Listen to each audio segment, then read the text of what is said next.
सुने घर पर हाथ साफ कर गए चोर, लाखों के गहने गई चोरी। शिवदासपुर थाना अंतर्गत दुगाछिया घोषपाड़ा अंचल निवासी गृह शिक्षिका दोलन घोष के घर में बीती रात चोरी हुई। देर रात दरवाजे का ताला तोड़ अंदर घुसे चोरों ने अलमारी के लाकर को तोड़ा है, फिर उसमें रखी सोने के गहने लेकर चंपत हो गए हैं। दावा है कि चोरी गई गहनों की कीमत 4 से 5 लाख रुपया है। पुलिस ने मामले की छानबीन शुरू किया है।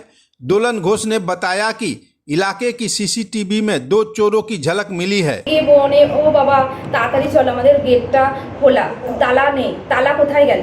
তারপরে আমার বোন এসে দেখে যে সব কিছু ঠিক আছে, ওই ডয়ারের ওই যে ড্রেসিং টেবিলের ডয়ারটা আছে ওই ডয়ারটা খুলে চাবিটা নিয়েছে আলমারি। এবার লকারের চাবিটা পায়নি, মানে আলমারির মধ্যে যে লকার থাকে সোনা গয়না, সেই সোনা গয়নার ওইখানে চাবিটা পায়নি। তখন কিছু একটা চাপ দিয়ে ভাঙা হয়েছে, ভেঙে আর ওই ব্যাগটা ছিল পালগিনি মিউজিয়াম, ঠিক আছে, সাদা রঙের ব্যাগ, সেই ব্যাগটা নিয়ে মানে পালিয়ে গেছে।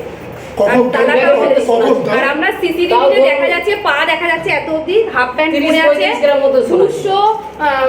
2:27 আর প্রায় 3টে আংটি, ঠিক আছে, আর 2টো যে মানে বিয়ের যে কানের হয় সেই কানের 2টো চোকার আর একটা টার্সেল, তারপরে একটা সোনা খোলা ছিল, ব্যাগের মধ্যে ছিল, বাক্সের মধ্যে ছিল, তারপরে দরজা নেই বাড়িতে। হ্যাঁ, আংটি, কানের হার সব ছিল ওর মধ্যে। আর 2টো ছোট মানে সিম্পল কানের, পরার মতো কানের, ঠিক আছে, এই সবগুলো ছিল। টাকা পয়সা কিছু ছিল? টাকা পয়সা কিছু ছিল না, সোনা গয়নায় সব ছিল।